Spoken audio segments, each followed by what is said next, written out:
يتغير نمط الحياة كثيرا في هذه المنطقة لعدة سنين، ولكن اليوم سيعيش السكان أكبر تغير على مدى أجيال. بدأ اليوم كغيره من الأيام، ولكن كما يعلم مدير المدرسة فسرعان ما تنتهي الدروس حتى ينضم الأطفال إلى الاحتفالات.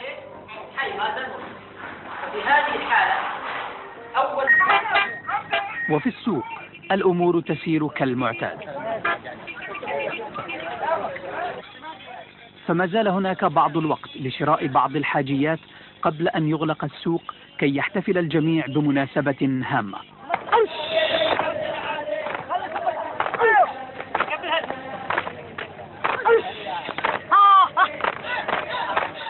إنه من أهم الأيام في تاريخ المدينة، ولن ينساه السكان أبدا. وإذا طال انتظاركم لمعرفة سبب هذه الاحتفالات فستجدون إحدى المؤشرات إليها أمام مكتب الأمير. لعدة سنين كانت الحياة صعبة في هذه المنطقة لنقص مياه الشرب، ولكن اعتبارا من اليوم سيتغير الحال جذريا. حتى الآن هكذا كانت المياه توفر لتلبية احتياجات السكان، إذ كان الماء يجلب من مصادر بعيدة، وكثيرا ما كانت مصادر ملوثة.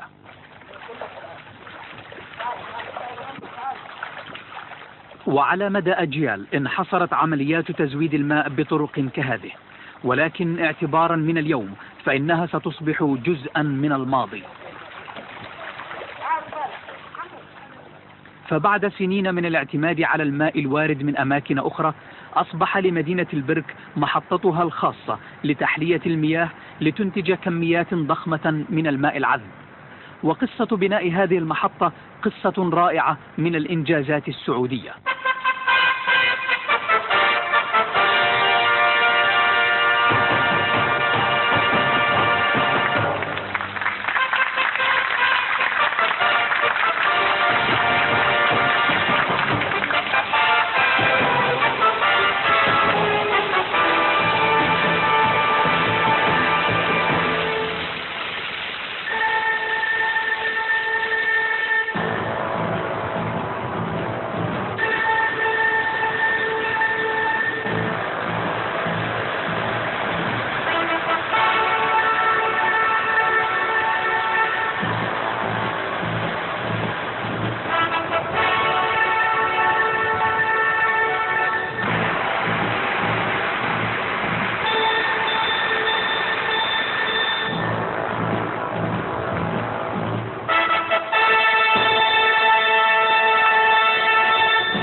عندما قام سمو الأمير ماجد بن عبد العزيز أمير منطقة مكة المكرمة بافتتاح المحطة رسميا، أبدى سموه اهتماما كبيرا بكافة أجزاء المحطة. وقد طلب معالي الدكتور عبد الرحمن بن عبد العزيز وزير الزراعة والمياه ورئيس المؤسسة العامة لتحلية المياه المالحة، والذي وجه بحماسه واهتمامه المشروع منذ البداية حتى النهاية، طلب من المعنيين أن يقدموا كافة الحقائق والأرقام لسمو الأمير، فمحطة البرك هي بداية تكنولوجيا جديدة. قبل وقت ليس بطويل لم يكن في هذه المنطقة أي تطوير يذكر، فعندما وقعت العقود لم تكن حتى صوة التصميم قد ثبتت في موقعها. الموقع معزول تماما، إذ تبعد البرك أكثر من 200 ميل عن أقرب مدينة كبيرة، وأقرب هاتف على مسافة 40 ميلا. فعندما بدأت الأعمال كان يجب إحضار كافة المعدات والمواد اللازمة لتسوية الموقع وبناء المحطة وتجهيزها من على بعد مئات الأميال.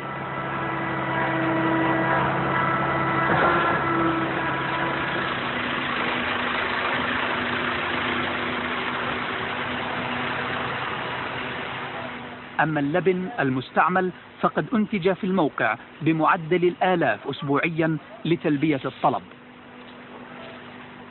قبل بداية العمل توجب توفير سكن مؤقت للعاملين، فقامت قرية صغيرة بمسجدها الخاص وبكل مرافقها المختلفة.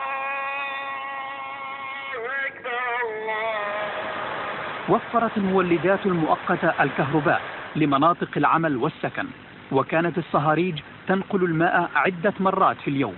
وبعد الكثير من الاستعدادات بدأ العمل.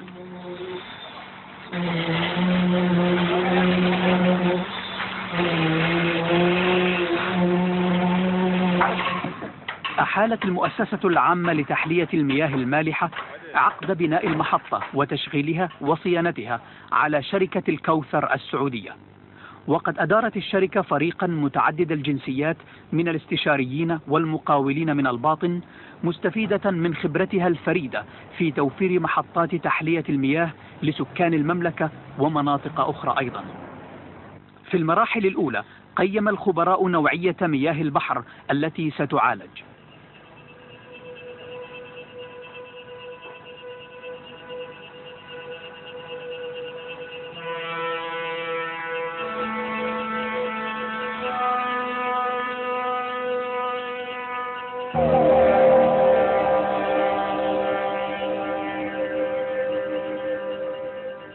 وقام فريق إدارة شركة الكوثر بتنسيق الأعمال التي يجريها خبراء في جدة واسطنبول وباريس وفلوريدا، مجمعين المعرفة والتكنولوجيا في بوتقة العمل بالبرك. وكانت جودة المحطة وأداؤها أهم اعتبارات الشركة. بتوفر المعدات الحديثة وبتشجيع السيد عبد الله محمد الغليقة لتحلية المياه المالحة، تقدمت الأعمال بسرعة في الموقع.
وكان أول ما أنشئ المبنى المصمم لإيواء معدات الضبط الرئيسية.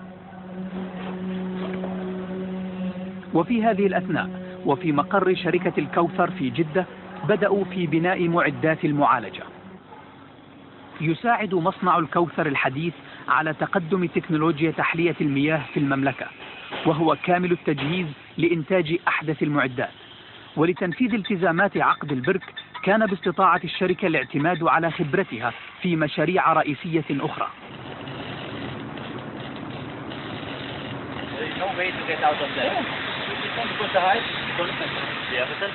وهكذا استمر العمل أسبوعا بعد أسبوع، ولكن لم يكن من السهل العمل على هذا الموقع.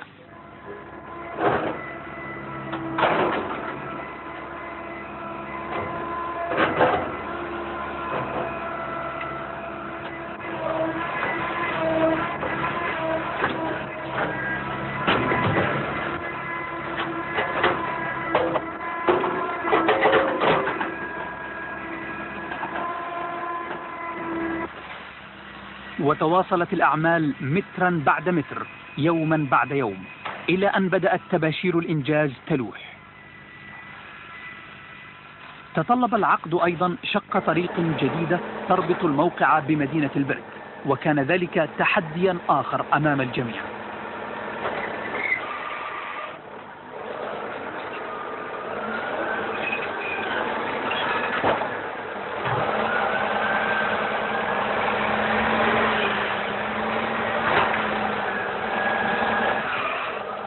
وفي النهاية ذللت الصعاب، واليوم يمكن بسهولة الوصول إلى المحطة.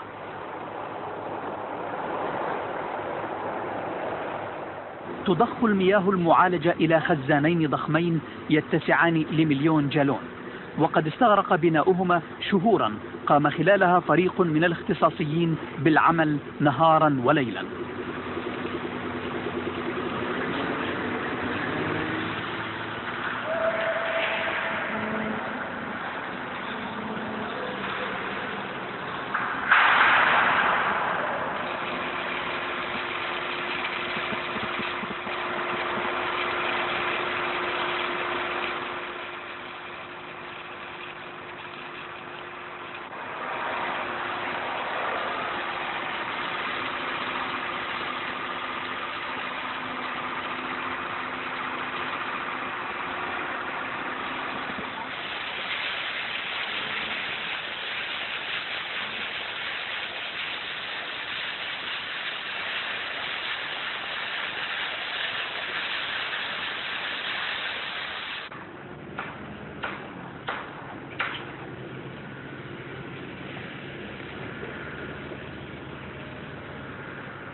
وفي الطرف الآخر للموقع تبنى مساكن العاملين الذين سيقومون على تشغيل المحطة،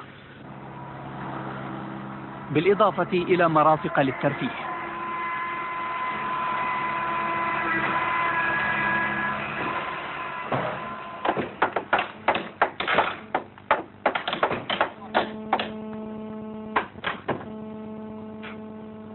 ومع تقدم الأعمال في الموقع كان الغواصون يدرسون إمكانية مد أنابيب الماء.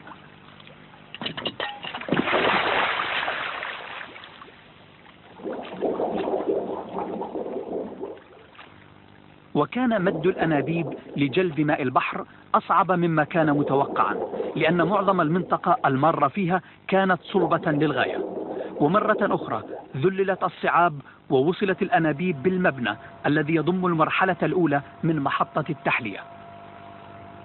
خلال كافة مراحل العمل قامت المؤسسة العامة لتحلية المياه المالحة بالتأكد من الالتزام بالمعايير العالية التي وضعتها.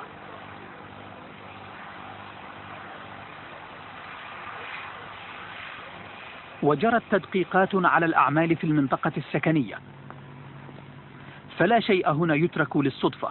لقد خططت كل التفاصيل بحيث يستطيع العاملون السعوديون الذين سيشغلون المحطة العيش براحة وأمان نتيجة للتخطيط الجيد والإشراف